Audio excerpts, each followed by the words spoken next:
Hi guys, how's it going and welcome back to another GeoGuessr video. Today we're going to be going over the basic meta for new players and we're going to dive straight in. I'm going to go over a few things, but first things first, we're going to be looking at the countries that are covered. It really helps specifically in Africa. You see like loads of the countries are not covered, as well in like Central Asia, the Middle East. There's a bunch of countries that aren't in the game. This is pink, says uncommon coverage. If you are in China, you're going to be in Hong Kong or Macau 99% of the time. Yeah, coverage. This is the most important thing to learn straight away. Tip number 2 is driving sides. Great to learn what side of the road countries are driving on, especially if you pair this with the sun, which we'll talk about in a minute. Yeah, like all these red ones are driving left, very good to learn, and all the blue ones are driving on the right. And straight on to tip number 3, that is going to be the sun. So the sun is going to tell you whether you're in the northern hemisphere or the southern hemisphere. It's pretty cloudy. Maybe we should be able to see the sun. Okay, bad example. The sun is in the south. So using the compass, which is here, you can also see this compass up the top here. You can change compass settings if you go into settings, and you can see compass here, and you can change between the classic, the modern, and or you can have both like I do here. Sun is in the south, so you can see southwest, so south. That means we're in the northern hemisphere. Okay, so if the sun is in the south, we're in the northern hemisphere. If the sun was in the north, we'd be in the southern hemisphere. For example, sun in the south, which means we have to be in the northern hemisphere. So you've eliminated all of these countries immediately, which is lovely. That being said, where are we? Do we know where we are? Let's have a quick look. We got holy poles. Are we in holy poles? They don't go all the way to the bottom. I think we should be somewhere in Poland. Yeah, nice. That was that was a lucky guess, eh? The sun is more reliable when it's further away from the equator, right? So when you get rounds around Colombia, maybe Ecuador, sometimes Brazil, anything by the equator, maybe in Southeast Asia over here, it becomes less reliable, okay? Because you're nearer to the equator. I don't understand the science behind it, okay? But that's just how it works. Tip number 4 is going to be license plates. So license plates are super helpful. I'm just going to go over the basic ones, right? Let's jump into any country in Europe, and we're gonna see what Europe plates look like. So you see this license plate here. We got blue on the left-hand side, and the rest is white. That is a European plate. Quite a simple one to learn, but it's good to know. Okay, so moving away from Europe into America now. So America's plates are very squished, right? We see this car. The plate on the back, you see how squashed it is compared to the European plates, right? It's very squished. They're still rectangular, but they're squished a little bit, normally a little bit thicker, but very squished. And next we are looking at Portugal plates. So Portugal is blue and white like Europe, but on the right hand side you see here is yellow. So it's blue, white, and yellow. So you can see that on through the blur. Like, look at this car here, blue, white, and yellow. You're always going to be in Portugal if you see this. So next up, we are in Denmark. Denmark has these plates called parrot plates. So they are blue, yellow, and white. So blue, yellow, then white in that combination. They're called parrot plates. And you should only see them in Denmark. Although the other day, there was one in Italy. I think they must have been on holiday or something. Now we are in Norway, so this will be the final plate I talk about. I don't want to talk about too many, I don't want to go too in-depth in things. This is just for absolute beginners. You'll see green license plates on commercial vehicles. So you see this here, green license plate, green license plate. This is very common in Norway. I would always be sending to Norway if I see a green plate on a van or a lorry or a truck or a taxi or anything, I don't know, any commercial vehicle. Next up, we're looking at bollards. Okay, so this can be extremely overwhelming.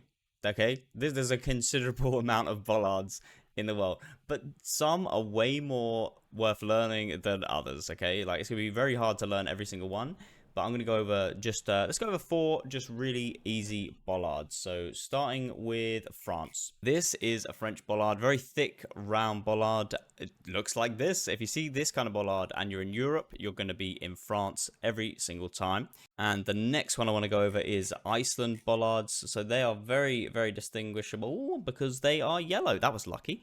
There's a bollard right here. Yellow bollards in Iceland. If you see these, you're in Iceland. Like 99% of the time, you're going to be in Iceland if you see yellow bollards.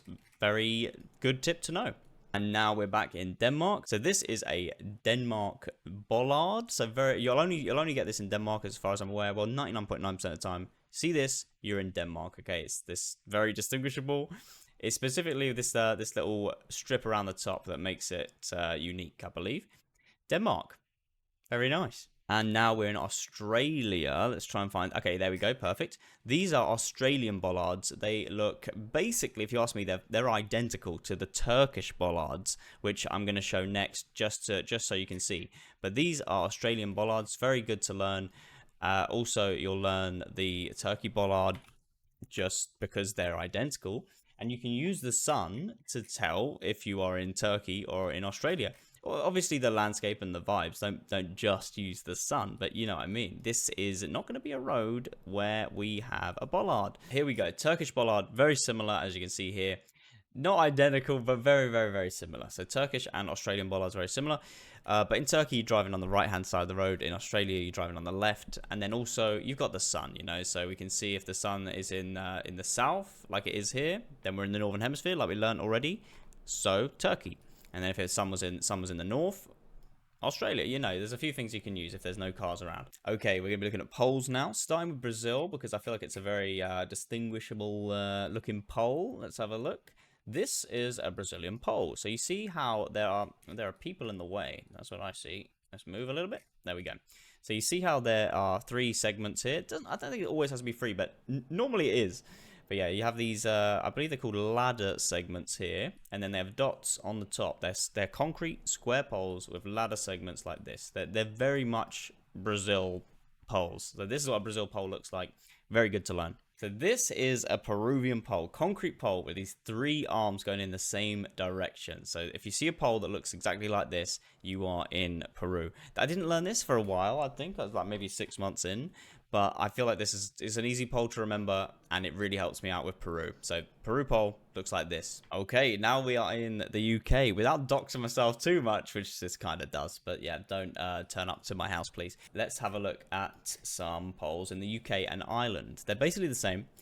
Let's okay, so they look like this. They're wooden poles, but they have these little ladder things on the side.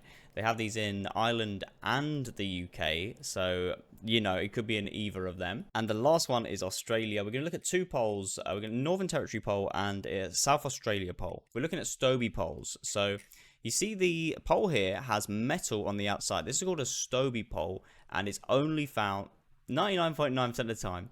Only found in South Australia. So I normally go around Adelaide, but it could be anywhere around there. And whilst we are still in Australia, Northern Territory has a very unique pole as well. This style of pole here, the metal pole, holy pole, metal, and they're just rusted normally. They're not always, but they're just very rusted like this. This is a Northern Territory pole. Always super north Australia. Next up, we're going to be talking about road lines. So firstly, we're going to be talking about the double yellow and single yellow road lines. You can find them in the United States, Canada, all over the Americas. So United States, Canada, Mexico, and South America. As you can see, yellow road lines in the middle. It's a bit of a weird one, but if you see yellow road lines in the middle, you're always going to be in the Americas.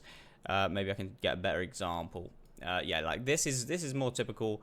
Double road lines in the middle, very, very much the Americas. The next road line I want to talk about is in Denmark. So the Denmark road lines they're dashed. So I call it the Denmark dashes. I think other people probably call it the same. But you see these specific ones, tiny little dashes in the road there. Denmark dashes is very common. But also it can be like weird dashes like this, like long dashes with tiny little bits in the middle. They have a lot of different varieties of dashes. Maybe I can just throw us onto a different road and we'll see some more, and maybe we won't. Nope, there's nothing on that one. Let's have another look on this one. More dashes here, more dashes you see. Just strange, right? Just Denmark dashes. If you see these, you're in Denmark. These are going to be tough to find. No way. I need to include this. Okay, I thought this was going to be really difficult to find. We are in France. I can't believe this was immediately here. But in France, I'm specifically showcasing these tiny little middle road lines, if you can call them lines. Tiny little dashes in the middle. You're always going to be in France. I can't believe we just found this immediately. I need to just include it as it is. So we are in France. Tiny little dashes like this in the middle. You're always going to be in France.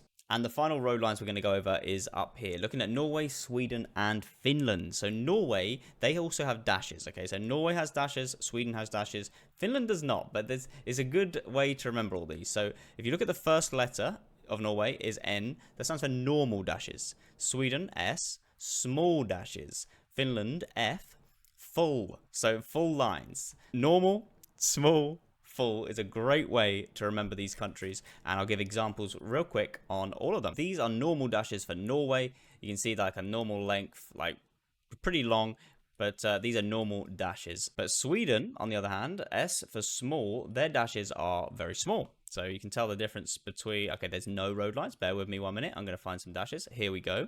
Very small dashes, you see? Like very, very, very small dashes. There are other countries that do this, but Sweden does this a lot, so it's very common in Sweden. So if you think you're up in Norway, Sweden, Finland, very small dashes like this, you're in Sweden. And finally, Finland. So Finland, final one here, will have full dashes, so unbroken dashes. This is kind of a bad example because we're in like a city center. Let's have a look here.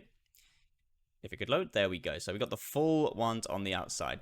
Now this isn't to say that there's going to be some overlap, some like especially with the full ones. You'll see some full ones in other countries, but I think it's a good thing to go by. Good thing to go by. There we go. There are some road lines. So the next thing I want to talk to you about is the road angle. So how people find the angles. So this confused me when I first started playing, because you'll be in streams watching people play and playing along with them, and people will say, "Can you look? What's the road angle?" And you'll see people do this. They'll line up the compass to the north, and they get this road angle. I had no idea what this was.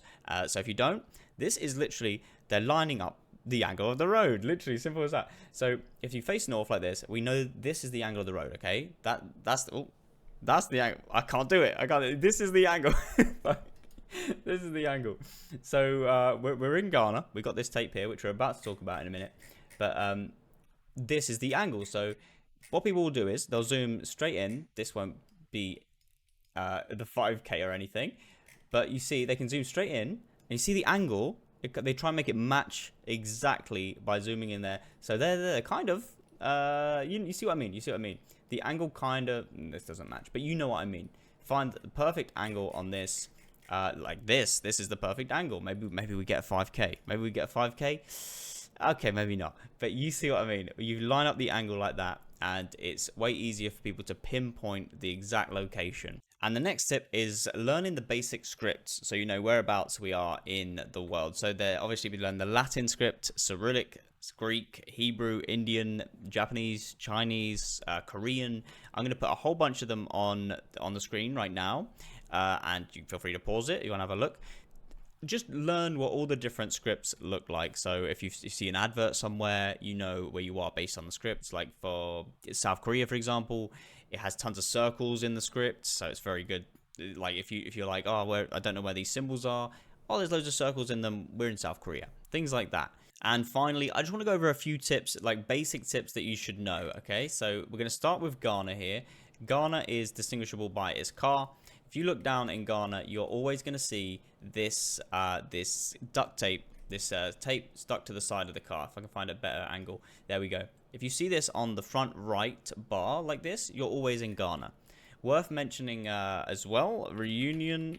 Can I spell Reunion? There, Reunion Island, which is just to the east of Madagascar. You won't get this a lot, but it will come up eventually.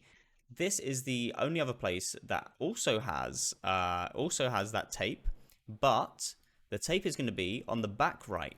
Okay, so if you see it on the front right, Ghana, back right, Reunion Island. Okay, next tip is going to be in Canada. So the next tip for Canada, let me just try and find, maybe it's normally at T-junctions like this. Maybe I will see one if we're lucky.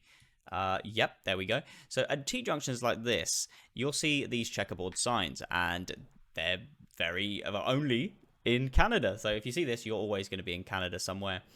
Very good tip to know. Third tip that you should know is Brazil soil. Okay, there are other countries that have really red soil, but Brazil is well known for its red soil. Please give me some soil. This is torture. Bloody hell. Getting more and more rural. The mud here, very red, you see. There's a very red hue to it. Maybe I can, please, come on. Give me some soil. There we go. So if we do get a dirt road like this, Brazil has very, very red soil. It's not the only country to have red soil. Like you'll see red soil in Cambodia, maybe Kenya, but Brazil is very, very well known for red soil. Yeah, good tip to know. And for the last tip, we are in Portugal. We already went over this earlier, but very good tip to know as a beginner. So let's just make sure we remember. If you see blue, white, yellow on plates, you're always in Portugal. So that's it. I appreciate you guys. I hope you've learned some new meta from this video. If you do want to see some more tips and tricks, I've got a couple videos out which I'll try and put on the screen right now. If not, check them out on the channel. We stream 3 days a week at the minute, so if you do like watching this kind of content, playing along as well, more than welcome to jump over and watch some. We'll jump in on the streams, you know.